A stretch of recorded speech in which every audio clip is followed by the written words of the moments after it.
we might kick in. So I'm going to share my screen.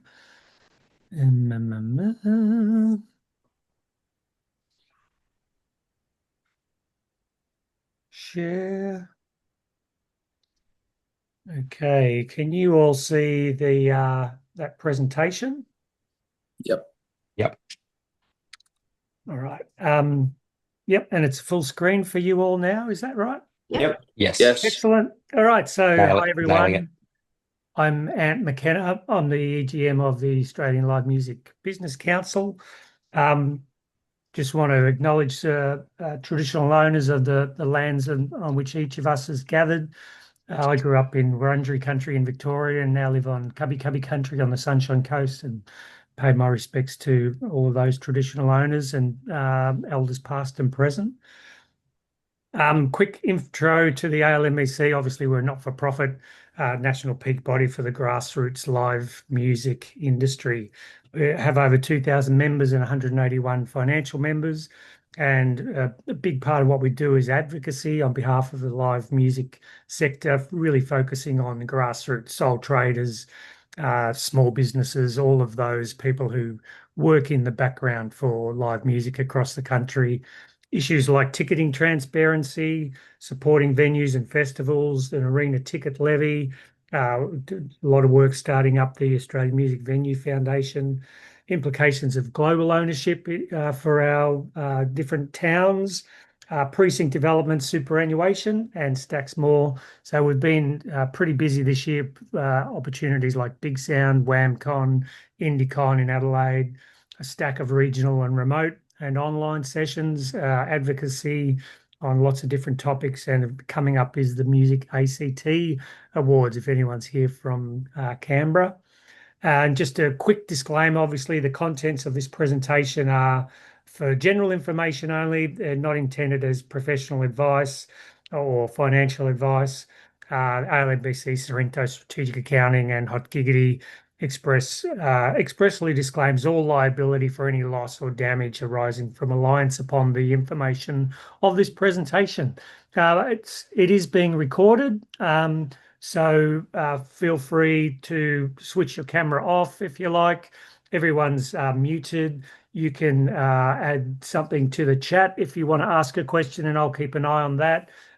If it's an amazing question, I'll say, do you want to actually come online and ask the question yourself? But otherwise, we'll just go for it. There's more people coming in as we go. And so just introducing Kylie, who's the Treasurer of the ALMBC Sorrento Strategic Accounting, an award-winning absolute gun of a music industry worker and one of those people who sits behind the artist and is just everyone's biggest fan. So I'll just go for it. Kylie, you can go from here. Okay, so super, what is it? Hopefully everyone's pretty much aware that super's there for retirement and you can't access it till you're at least 60 years of age, and that there's a compulsory requirement for people paying employees to pay the super guarantee every quarter at the moment, which is 12% from July 1 this year. Now, where the contention comes in the music industry is the fact that basically there's a special provision in the Act that kind of captures people that are performing artists. So if we just, are you just going to go to the next one, Ant? Sorry. You just tell me when to change and I'll go for it. Yeah. So why it's quite interesting that this hasn't really been a well-known fact and only really came to the fore just over 3 years ago, 1st of July 2022. Up until that point, if you were paying someone less than $450 a calendar month, you weren't liable to pay their superannuation. But 3 years ago, that changed and the tax office dropped the limit of $450. So it's basically saying as soon as you start paying anyone that's performing in the music industry, you should be paying super for them. And it's been very contentious. There's only a good little exemption there, I guess, if the musician's under 18 and if they don't work more than perform for more than 30 hours a week, which assuming most of them won't. So now this is where the contention comes in. Who's an employee? I feel like most people understand when there's an employee, a contract of an employee relationship, someone's working for you on salary and wages, and there's a contract of service. In other words, you employ someone, you get them to sign an employment agreement. It's pretty much accepted that basically you'll be paying their 12% super. Where it's not so clear is this special little exemption that's actually been in the Act since 1992 that basically specifically includes musicians or people involved in a music performance in this term of employee for superannuation purposes. So just the next one, Ant. So this is where I feel like it was me that wrote the law with having to tell everyone this is actually a real thing, and I've been going out doing workshops all over the place for the last 3 years trying to get the message out there. I think I've done a pretty good job in WA, and this is my 4th time nationally with the ALMBC. I've also done some work with Music Vic. So basically there's a distinction's been drawn in common law that someone's an employee or they're an independent contractor. And there's been a lot of court cases in terms of is a person an independent contractor versus an employee. And it's kind of swinging the other way now in a lot of the case law that they're kind of saying just because you're an independent contractor, sometimes it can be considered that for superannuation purposes, you are an employee. There has actually been a brand new ruling, 2023/4, where the tax office have even come out and reiterated that their original laws that they published back in 1992 when this came out to include musicians, performing artists in the definition of employee for super purposes. Next one. Okay. So that's really what it's all about, is that live performances are employees for super purposes. And that's where all the debate lies. So that's why I've just gone through why people are talking about it now, because of this $450 being dropped 3 years ago. And I guess from a point of view of your small, one of my examples here, an acoustic guitarist just playing at your local pub on the weekend, they may not have been getting $450 in a month if they just do 1 gig a month on a Sunday session or something like that. So that's why these kinds of issues weren't really at the forefront till they dropped the minimum limit from the first dollar earned. So basically, this Section 12 of the Super Guarantee Act, this is really where it brings everyone into the fore. So they're saying for the purposes of Super Guarantee, a person who is paid to perform or present or to participate in the performance or presentation of any music, play, dance, entertainment, sport, display or promotional activity, or any similar activity involving the exercise of intellectual, artistic, musical, physical, or other personal skills is an employee of the person liable to make the payment. So that's really the whole entire gist of why musicians have to get paid super, and it's actually been in the Act since 1992. So if we just go to the next part of this, or a person who is paid to provide services in connection with one of these activities is an employee for super. So one of the really key ones here, which is actually mentioned in this latest ruling from 2023, they specifically, as an example, say a technician engaged to control the sound quality for a concert is not an active participant in any performance, even though the technician is not within that first paragraph we just read, they are still an employee because they're paid for services in connection with a musical performance. So they're specifically basically tapping in on sound engineers here. And the third one, a person who is paid to perform services in or in connection with the making of any film, tape or disc or any television or radio broadcast is an employee for super purposes. So that gets quite contentious as well.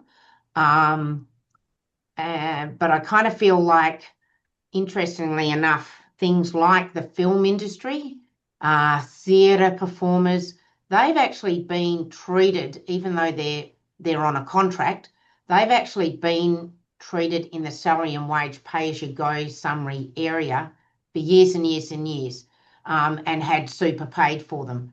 So I feel like the film industry have been way on top of this for years and years. And so have the theatre industries. It's just really catching up with the contemporary music industry. Okay, so what does this mean for sole traders? So would this include a photographer capturing the gig?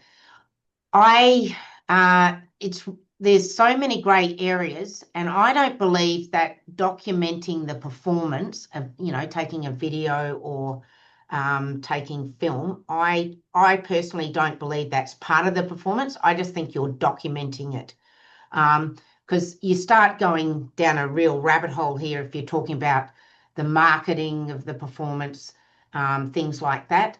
But the other point about this whole legislation is, who wants to do, the only way to get a black and white answer on any of these things from the ATO is to basically lodge a private ruling. That's the only way you'll ever get a black and white answer.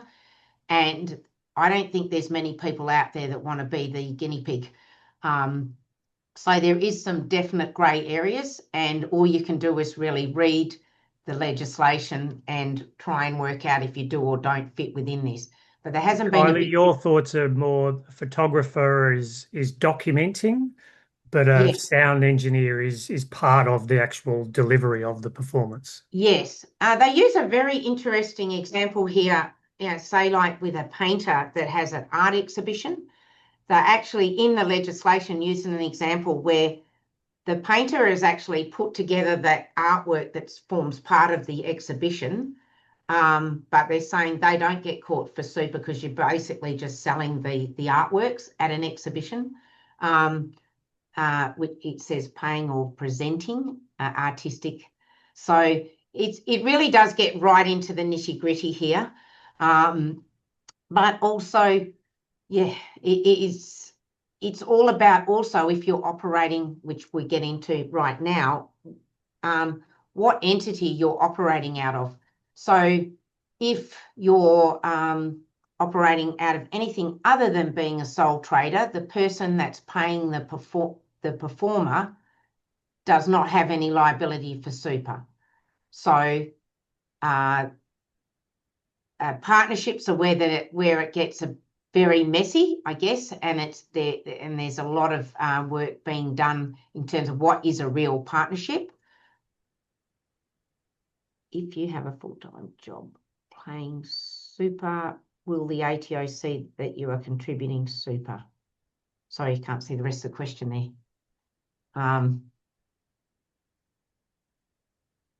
I can read those, Kylie, if you like. Yes. Yep. Should we maybe wait to the end? I don't know. Yeah, keep going through, and then I'll Okay. grab questions as we go. All right. So there's a real contention about what is a true partnership. Now, the definition of a partnership, from my point of view, and as a tax agent and accountant, a partnership has a separate tax file number. It has a separate ABN. They share control and management of the business. They don't pay income tax on the income earned. Each partner pays tax on the share of the partnership income, or it could be a loss. They require to lodge a partnership tax return with the ATO, and they require each partner to be responsible for their own super arrangements. Now, there is, in terms of actual law, there's some real debate there as to if you've got and this is quite common in a band where you have one person that's basically the organizer. They haven't gone to the trouble of getting a partnership agreement, getting a separate tax file number, a separate ABN, and that's where it starts to get really messy. So I personally, as a accountant that looks after over 1,200 musicians at all levels, I personally, if I get new young musos coming in here in their early 20s, straight out of Whopper, starting their band, I basically suggest that it's time to go and get a separate ABN, a separate tax file number, and a partnership agreement, and make sure that band is separate bank account, registering your business name, all of those things, because it starts, and now with this superannuation issue, it just starts getting really messy, and there's big issues here with this partnership as well. If you aren't so young and you're talking about a band that might have been around for 30 years, those people, do they really want to be in a partnership with their mates in the band when they've got basically established lives, established assets, established families? So these are the sorts of things about going into a partnership just to avoid super may not be appropriate, and you need to go to your accountant and get proper advice on this. Okay. That's what I'm saying in terms of what entity you operate out of. That obviously needs to get professional advice. It's pretty easy to go online and apply for ABN in any of these entities, especially a partnership. But there's a lot of things that go with being in a partnership that may not be appropriate for everyone. Okay, so in terms of super, this is probably everyone's like, what a pain, what a pain. As I say, it has been in since 1992. So if you're paying super and you've got people on, you've got employees, you're used to paying the super once every quarter. You've only got to the 28th of the following month after each quarter, 28th October, January, April, July. This is basically, there's no leeway, no leniency at all by the ATO if these funds haven't reached the super fund by these due dates. And our tightest deadline always as an accounting firm is that 28th of January one, when you've basically got about a week's turnaround from the time you get back in the office to be calculating all this super. Especially imagine in the music industry, it's the peak period with New Year's Eve gigs and everything else. That's all got to be done, all sent off, all lodged well before the Australia Day long weekend on by the 28th of January. So there's just no leeway. Now it's going to be even Kylie, harder. the key thing about that is that we've had to pay super since 1992, so it's not a new thing. But yeah, sorry, go on. You'll be talking about the payday super. Yeah, so it's not new to people that have run businesses with employees, but it's very new to, say, a sole trader musician that's all of a sudden got to be paying super for what they consider session musicians or support acts, if they're all sole traders. It's a lot of admin headache for people that aren't used to doing this. And it's going to get even worse on July 1 next year. We've got 7 months it's just been approved in legislation in the last month. Payday super, meaning every time you pay someone, you've got to pay their super at the same time. So it's not even going to be quarterly, it's going to be every time you pay someone. So very, very messy, very frightening for an accounting firm of 1,200 musicians. These are just a few slides. I've done this talk a few times with Music Vic, and Danielle kindly put some slides together, so I just want to acknowledge that, where it's just talking about how this works. So you've got the payer. So say you're a company running a festival. You go and contract a DJ to play at the event. The DJ is under contract that's wholly or principally for labour. So the DJ is an artist, entertainer paid to perform, present or participate in any music, entertainment or similar activity. So the person running the festival must pay the sole trader DJ super. So that one's a pretty easy one to say, yes, the festivals are now up for super.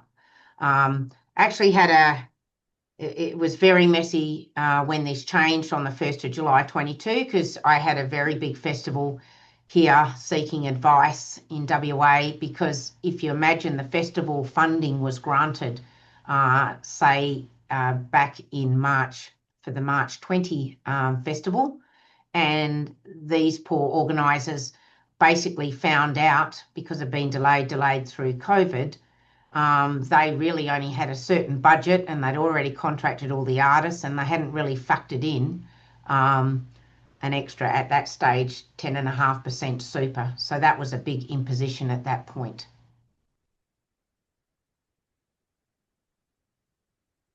Okay, payer and employers. Sorry, second. Where are we? Sole trader performing that engages session musicians for a gig. The session musicians are under a contract wholly principally for labour and in the performance. So basically, all of a sudden now, you're the main person that gets all the gigs for the band. You've never actually gone to the trouble to get a partnership agreement or go into a partnership with a proper partnership ABN. So now all of a sudden, you're responsible for paying these other 3 band members super. And another example. We might very quickly, Kylie, Glenn had a question. I'm a sole trader and I have an agent that takes super out. So I'm not being paid on top. Am I supposed to take super out from my subcontractors or pay it on top? Sounds complicated.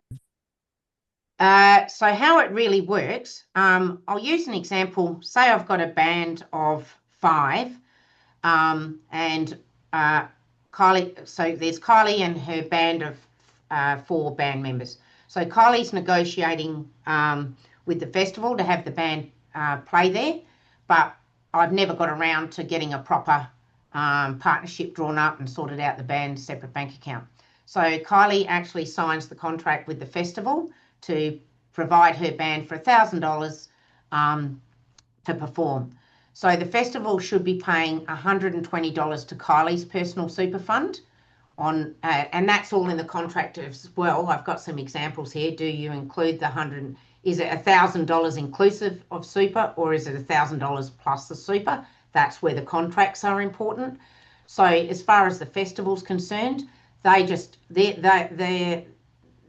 thinking to themselves, well, I'll put $120 into Kylie's super, we're sorted. Kylie then goes, fine, I've got $120 in super, and I'll take my $200 fee, 1/5 of the $1,000. But then if Kylie hasn't got the contract sorted out right with the other 4 band members, Kylie's got it, and they're expecting $200 cash each plus super, all of a sudden I've got to find the super on top. So very important, as in anything in any kind of wheeling and dealing you're doing with money, is a contract and the agreement. So verbal just doesn't cut it these days, and miscommunication. Obviously, it's very important to get all of these things documented. And so Glenn's question about an agent that takes super out, should that be happening? Yes, I know for a fact there's a couple of the big agents in WA when this came in. So if I was ordinarily getting my $1,000 for a gig, all of a sudden they were taking the super out, and I was only getting the $910. So there's no, as I say, it gets back to the contract in place. And I know in particular, in this particular case of this agent in WA, there is no contracts. They just seem to sign up the musicians, and they might have been putting them in the local pub every Sunday once a month for 3 or 4 years. When I said, well, what does the contract say? They say, oh, we don't actually have a contract. It just started and went on. So again, I get back to the make sure your contract's clear and you know what you're doing, what you're dealing with. And so I guess the way the law is, not the letter of the law, but the intent of the law is that super needs to be paid on top of a payment. Is that correct? So how do we then deal with that? And then how, It's really about the negotiation, isn't it, at the time? yeah. Yeah, and so if a festival's putting out, they'll have an application. You apply for the festival. You want to be looking what you're signing up for, especially if you're still operating in that way of being Kylie only and paying the 4 musicians. I'm the one, and all of a sudden, if the deal with the band is we just go 5 ways, all of a sudden I've lost $120 into super. If it is 5 ways, then I might virtually be getting hardly anything left. If my bulk of my payments gone into super because the people paying us are doing the right thing, then but if we've got a deal as a band, then it just gets really messy. And we've got a great question from Megan around if you're a festival hiring acts through an agency and then the agency is engaging the band or the artist. So the agency is likely to be a company, so they wouldn't be liable to pay the super, but then the artists themselves might not be a company or a trust, and so they would have to sort that out. How would that work? So basically, it's the agent needs to be making sure that they ask the festival for $1,120, not 1,000. So, yeah, that's quite obviously that's in an example of the agency I'm thinking of in Perth, that every pub around, half the pubs in Perth use this certain agency. Then as an agent that's booking a heap of bands 3 years ago, when I found out I had this super obligation to sole traders, I might turn around as the agent and say, I'm not dealing with sole traders anymore. You've got to be a partnership, trust, or company. I don't need this headache. So you can see how it's affecting all the industry. Then there's these agents that are like screwing the artists and just saying, okay, we used to give you $500, now we'll give you 445 and put the super in. Yeah, we'll do the right thing, but we'll take it out of what you used to get paid. And sorry to keep interrupting Kylie, but Glenn has a great one as well about the ATO said to him, they don't care where the money comes from. So how is it fair that if he gets the money, then he has to pay everyone else's super on top? And you've got an example of that happening where a session musician didn't get paid super and then went to the ATO and got a big payout. Is that correct? Yes, I have an exact example which has happened in the last 3 years of a band. I just took the band on fairly, in say 2 years ago, I took this band on that is very, very long-term established band, and they were doing the right thing, paying super for their certain musicians. But there was a period there where, you might have your regular guys that come along, your regular session musicians, and you've got them in the system. But then you might have used someone for one tour that because someone was sick or had something else on. Now, in this particular case, this session musician, which was pretty bad because the band looked after them pretty well in COVID when they didn't really have to, he got wind of this super thing, so just made one phone call to the ATO. The ATO went through the band's books for 6 years that this guy had been a session musician. And at that point in time, we actually voluntarily came forward with, figured if we were looking at it for one session musician, he only has to go and talk to his mates that were on those tours, say, I just got a big massive payout, go and do it yourself. So we actually went back and calculated it for it went back over 6 years this guy was involved. So there's no thing on them going back that far, the ATO in an audit, and they did. And so this is real. That's what I can say to people. This is very real. My client ended out with a 16K bill, which 10 of it was super, 6 of it was interest and penalties, and none of that is tax deductible. So it's just one of those things. And Ned's got a good process to deal with that later through Hot Giggity. But sorry, keep going, Kyle. Excellent. So this one is about a band who is a partnership, so they don't have to pay, whoever's paying the band doesn't have to pay any super, but then they've got the tech who's a sole trader.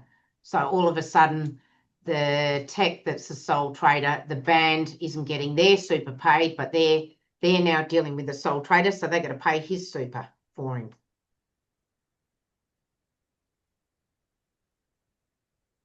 Right. So this example here, the principal is the contract engaged. Sorry, principal. A contractor is engaged by a principal on the contract for service.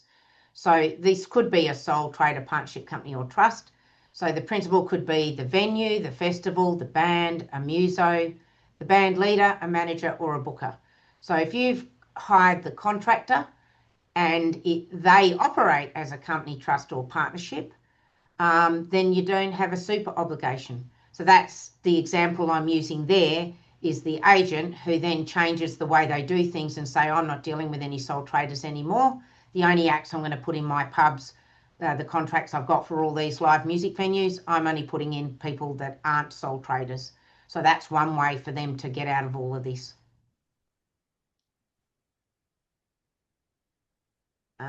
So this example here, that you're a venue operating under a trust structure, you book a band who trades as a partnership. The partnership that we've already kind of ran through this, that basically there's no super owing. Second example, sole trader musician, you've booked time with a mastering engineer. This is another one about the recording in a studio and things like that. The thing is, the recording studio operates as a company, so there's no super payable there, using someone for a recording of music. I have real problems with this, with a studio that's operating as a sole trader who's part of recording some music. They've got 10 million different, they've got all these separate musos coming in, and they're part of a recording of music. I'd question whether they're really, they've got all of these skills there in terms of their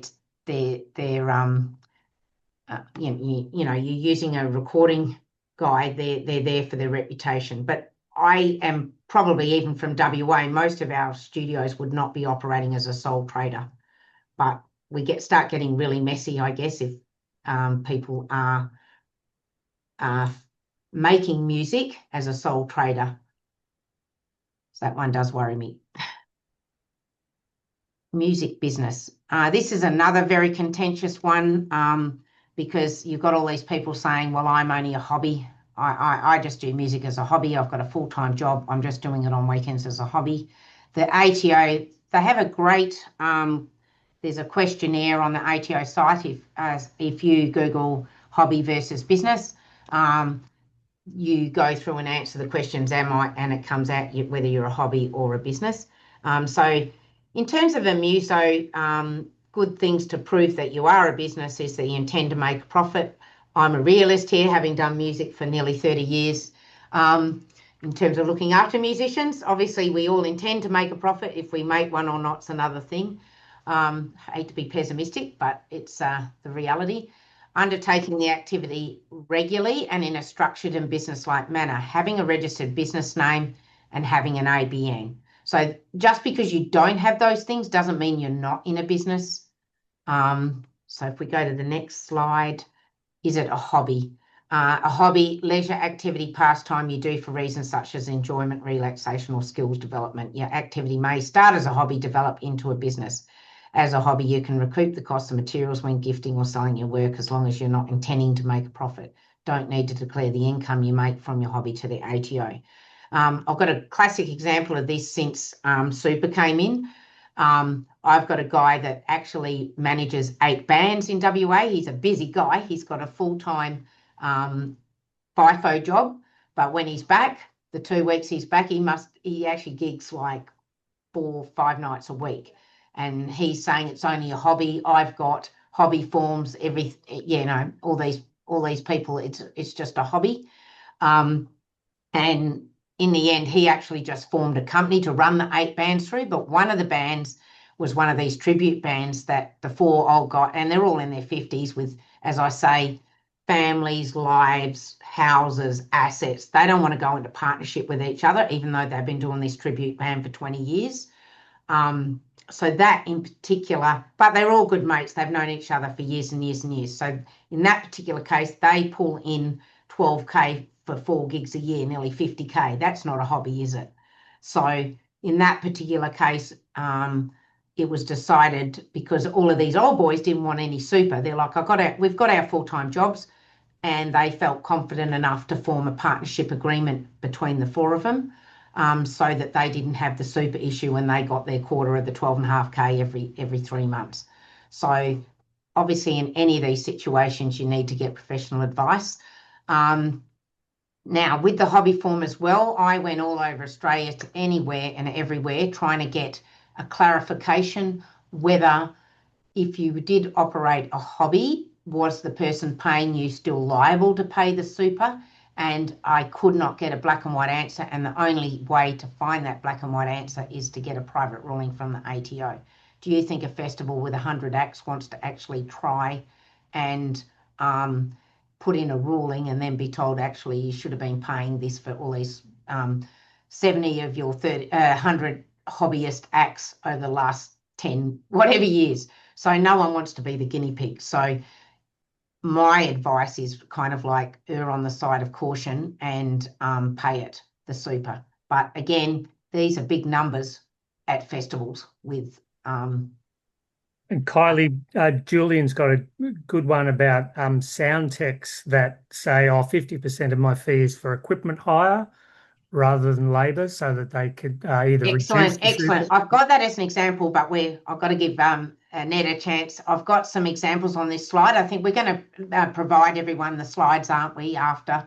So there's good examples in there, and I reckon that's a great example of anyone that's got the big gear that they bring along to the gigs, of saying hire of equipment, and there's no super on the hire of equipment, and then the labour component. So I love that one, and I think it's a great one. And as I say, this statement of supplier thing, we cannot get a clear answer. I've been everywhere trying to get a clear answer on whether super's payable or not, and we cannot get a clear answer on it. So I don't think saying you're a hobbyist is going to save you. But, you know, on the other side, I guess I understand the cost of all this, but is this such a bad thing that this industry, you know, you see, I have a lot to do with Support Act, and you see all these old musicians that are absolute legends of the industry that never got any super put away for them, you know, and they get, you know, really, really sick. And all of a sudden we're trying to help them through Support Act just for medical circumstances, or they look after their family or whatever. So is this a bad thing for young musos up and coming to be get and have it in their head that actually I'm entitled to super? So I'm a little bit positive about that, even though I see the other side of the impost on. That's exactly what I would say too, Kylie. I didn't really get a job until I was 39. Yeah. Because just playing music and traveling and sleeping on people's floors before that. So Yeah. I wish now that I had all of that super. So yeah, I think it's a great thing. Yeah. Now Glenn's asking again about what percentage. You know, that's it's really what in any case you've got to justify it, Glenn. But you know, if you believe that the fee that you're charging, half of it's for your gear and half of it's for your expertise as a sound engineer, go for it. So I really like that in terms of if you're bringing a lot of gear along. But you know, people just got to think outside the square a bit with this, really. But it's like anything in a tax office audit. It's like the documentation. It's all about the documentation. So I guess if you're getting and regularity and contracts, that's really the gist of all this. I'm just going to skip pretty much through a lot of this because I want to give Ned a chance to show his answers to some of these issues. In terms of paying the super, I basically at the moment you can pay it through your MyGov and the ATO's clearinghouse. For whatever reason, the tax office are decommissioning that in 7 months' time on the 1st of July 26. At the exact same time, they're putting payday super in. So all of a sudden, people have to find another option than the ATO. So it's available for the next 7 months. Then you've got to find another clearinghouse somewhere. And as an accountant, we can't actually recommend any other clearinghouses because it's a financial product. So it's really great. And then we're also, we actually, as an accounting firm, and if anyone wants instructions on this. We actually send all of our musos the exact step-by-step instructions how to do all of this. And at the moment, that's all geared around the ATO clearinghouse. So if anyone wants to know how to go about it for the 28th of January, so the next time it's due, we can quite easily pop you our instruction sheet. The bottom line of this slide is basically if you don't pay this super on time, the penalties are horrendous and it's a non-deductible payment. So if you're thinking that you're paying any live musos that are operating as sole traders, it's the kind of thing that you really want to find out how this all works and get onto it. With this all coming in only 3 years ago, everyone I've just said, you know, what can we do? You found out about it today. We get it right from today forward. Is it still a possibility that you start paying super that the ATO might pull your job out of somewhere and say, why haven't you paid this before? Yes, it's certainly a possibility. As I say, I have seen one band be audited since this came in, and that's because the person dobbed them in. So anyone can phone the ATO up and dob someone in. That's easy. That's just on about a clearinghouse, how your super goes in and out, just detail there. This is a great resource that Music New South Wales Generate and APRA AMCOS put together. And I got permission off Music New South Wales and Generate at the time to distribute this because this particular one-pager I think is absolutely brilliant, and it's brilliant for anyone that wants to be going to someone and say, you owe me my super. I just say, send them this flowchart. It's in black and white that they've got to pay it for you. So this is wonderful that someone took the time to do this. So well, we'll put that up on the ALMBC website, the news story that has all the information about this. We'll have the recording of this session and that copy of that as well. A couple of other questions, Kylie, coming through. The size of limitations on the director's penalties? It had it all written there, the detail, but basically it's all I can say about it is it's a bad situation to be in, and also the interest on it. So if in particular, as I say, that example where my client got done on $100,000 worth of session musicians, basically on the 100,000, the super component was 10 and the penalties and interest was 16. So it was interest way back from 6 years ago when those earlier ones should have been paid. So let's just say it's a horrible situation and they ping you. Quick one, just someone saying it's going to be a nightmare with when the ATO limit the clearinghouse options next year. Someone else just asking about how to ask a sole trader for their tax file number and how to store it safely. That's a really good point. Yeah, there's definitely privacy issues on that basis. So I have seen invoices where people are putting the super down the bottom. And yeah, I certainly wouldn't be putting my tax file number on any invoices public notification. But I guess it's kind of like when you get an employee, you're putting their tax file number into, just say, for example, the Xero software. You just got to be really careful with the handling of these things for privacy reasons. But it is a worry. It is a worry. All right, we've got a couple more minutes, Kylie. Yep. We'll just flick through these examples, which I've updated them all this morning with the 12% since July 1. Just keep going. These are all in there and people can look at these later examples, because I'm really excited for everyone to see Ned's software, which has kind of got some great answers in terms of dealing with this. And this is just a slide just basically saying, and this is a way that venues have been getting out of this issue, is if you've got a sole trader band when I say sole trader band, Kylie's band goes in. It's a band of 5 members, but basically we're going in to perform with Kylie's tax file number and ABN. Basically, the ticket sales are set up so that the proceeds of the sales, Kylie gets X amount of the ticket sales, and then the venue might say, and the first 10% makes up the venue hire. So they separate it. So it's not like all the ticket sales go to the venue and then they pay Kylie, the sole trader. That's one way that you get out of that.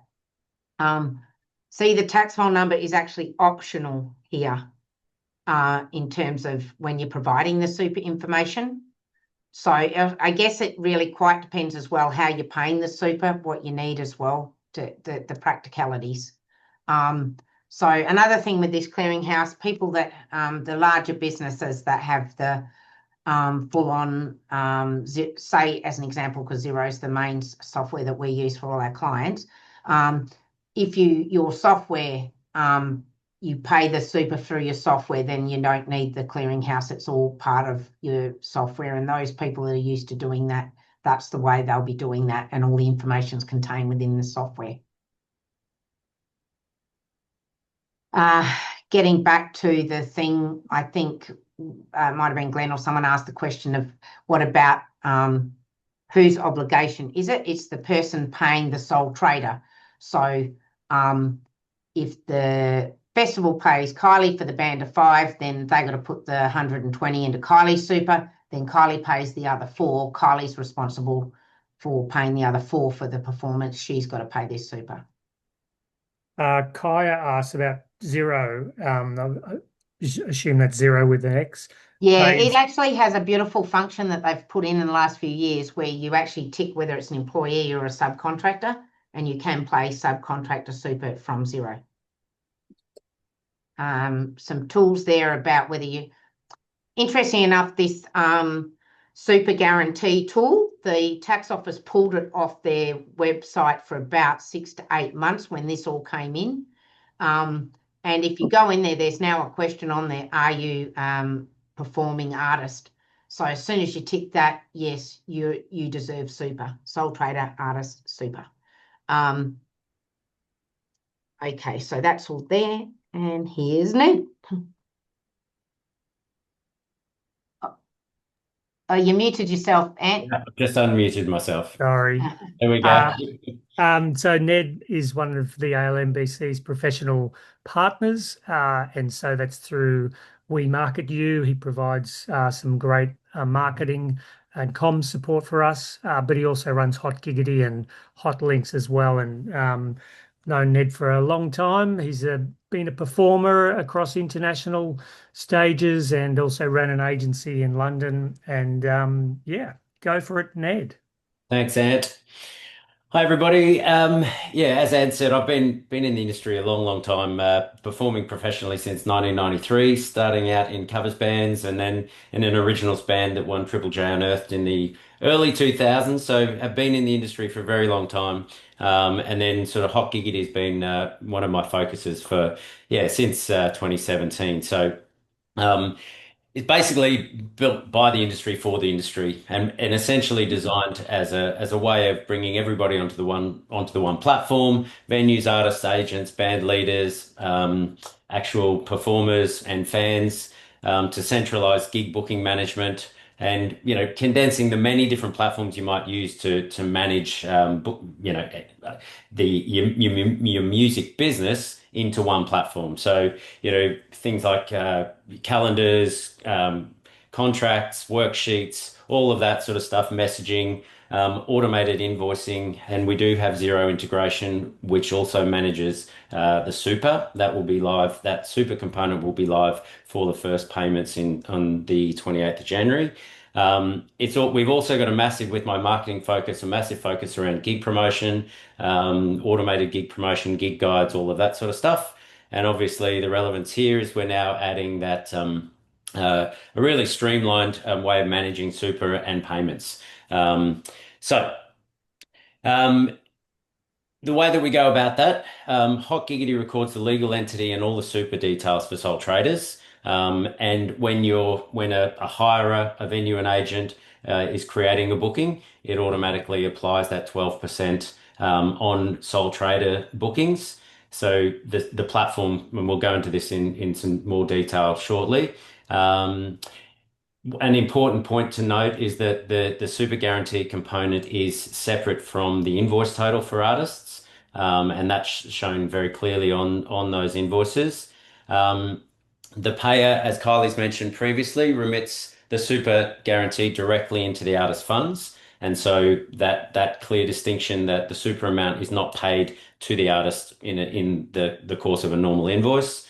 Now, one of the things that we've solved, and I'll go into this in more detail, is, and I think it was Glenn that had, was it Glenn that had this question about how we distribute super to players, so multiplayer acts, duos, bands, etc., and solving the problem of ensuring that super is correctly split across all players, and that's a key thing I want to go through.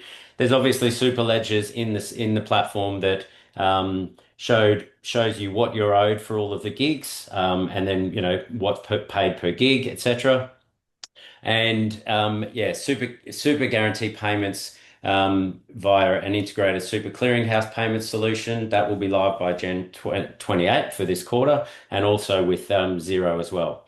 So how it works, the artist capture your super details and your legal entity details in the platform. And just a point there that Hot Giggity is and will always remain free for artists to be booked as many times as you need by hirers. So you would go in and select your legal entity. As Kylie's mentioned, the sole trader partnership company and trust are the main ones. The super guarantee is only applicable to those sole trader artists.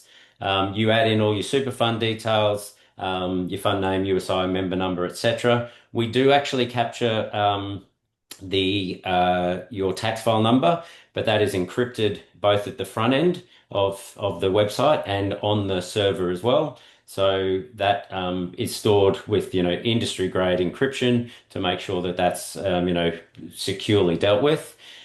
And then from then on, that's a one-time thing for artists. From then on, the details of that super and who's eligible for super will just automatically calculate based on the booking, and the invoices get generated accordingly. So if we go on to the next slide, this here is basically an example of the actual UI in the platform. This is and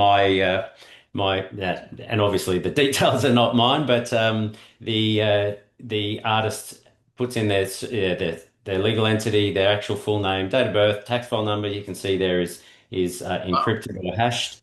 You've got your fund name. You can search for that on the platform, or if you have a self-managed super fund, you can add custom details in for that, and all of those details populate and save, and that's a one-time data entry.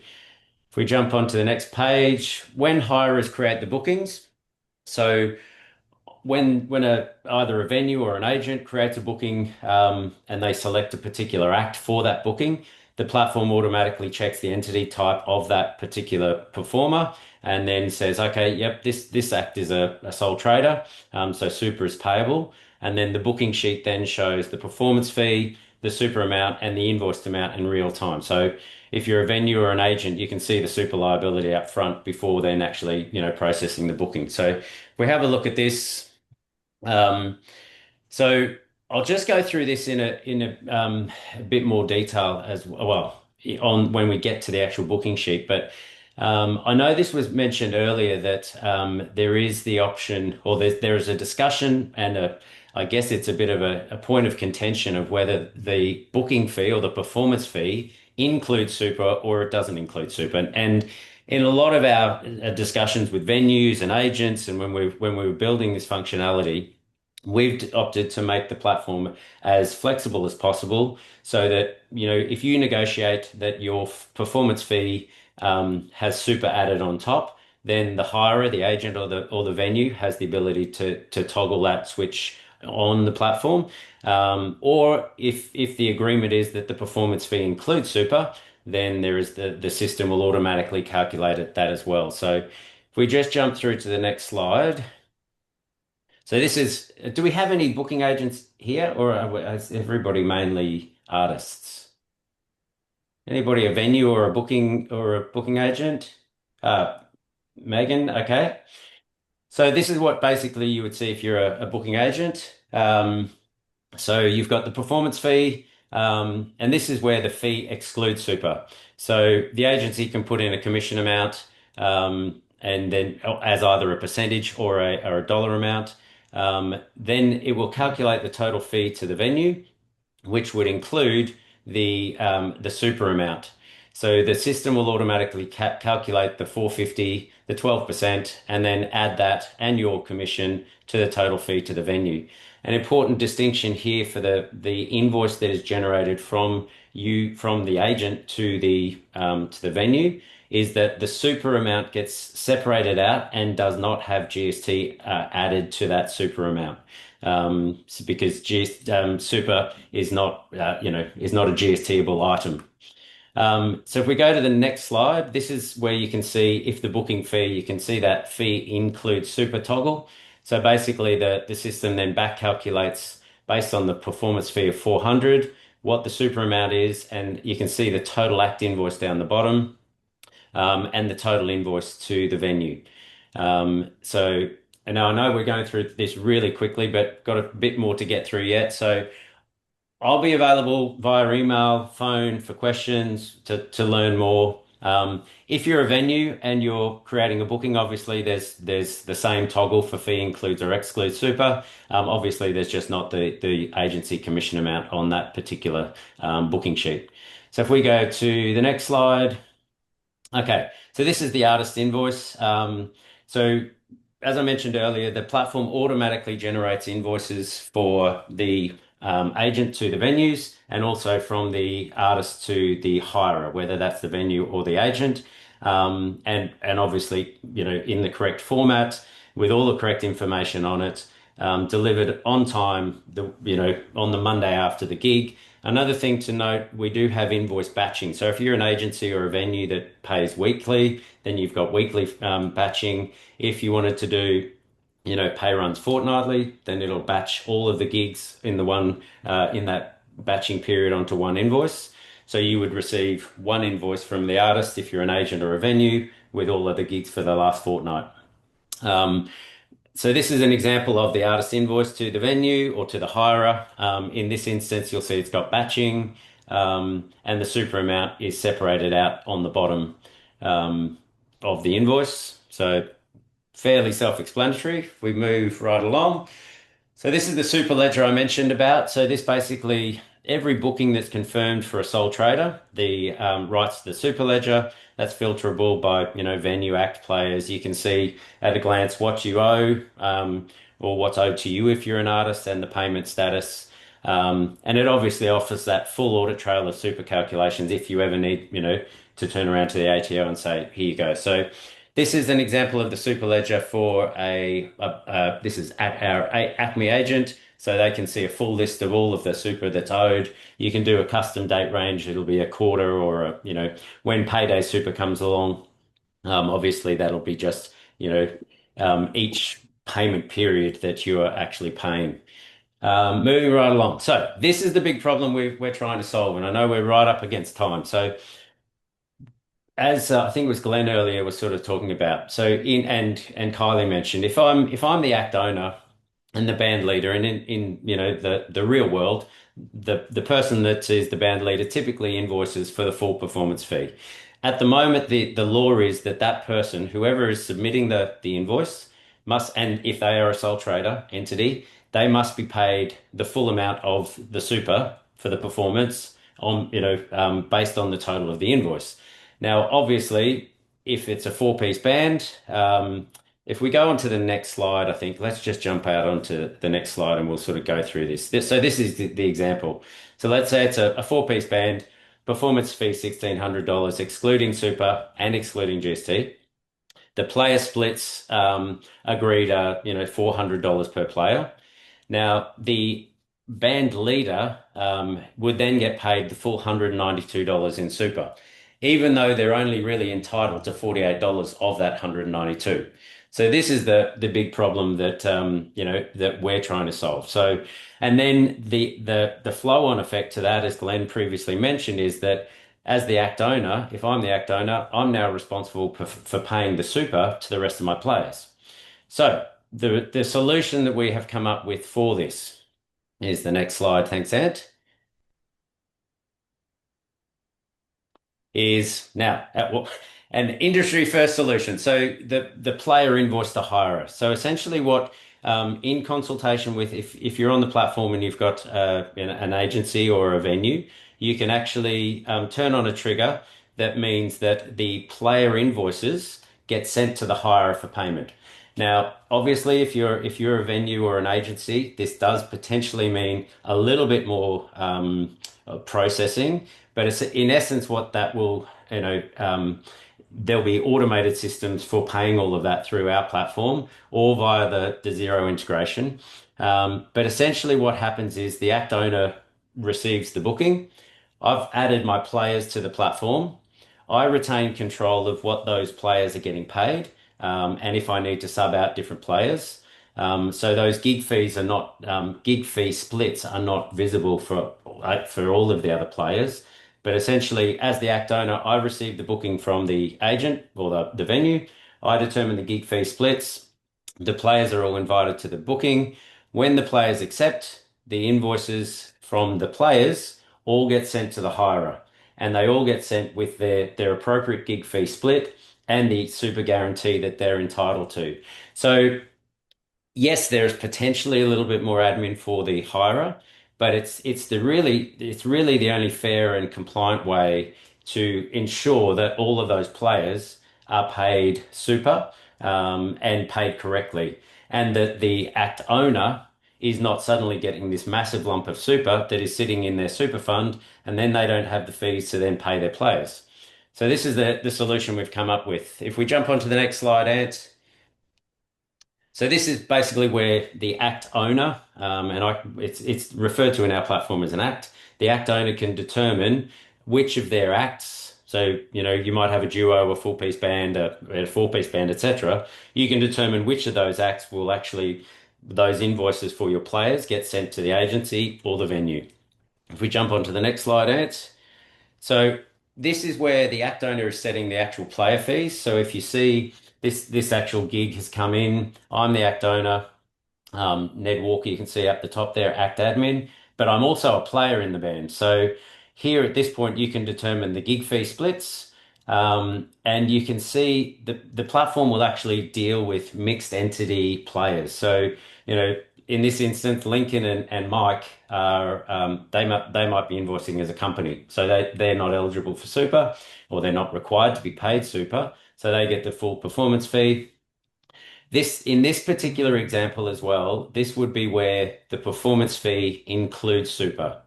If the performance fee excluded super, you would see the super amount of $36 on top.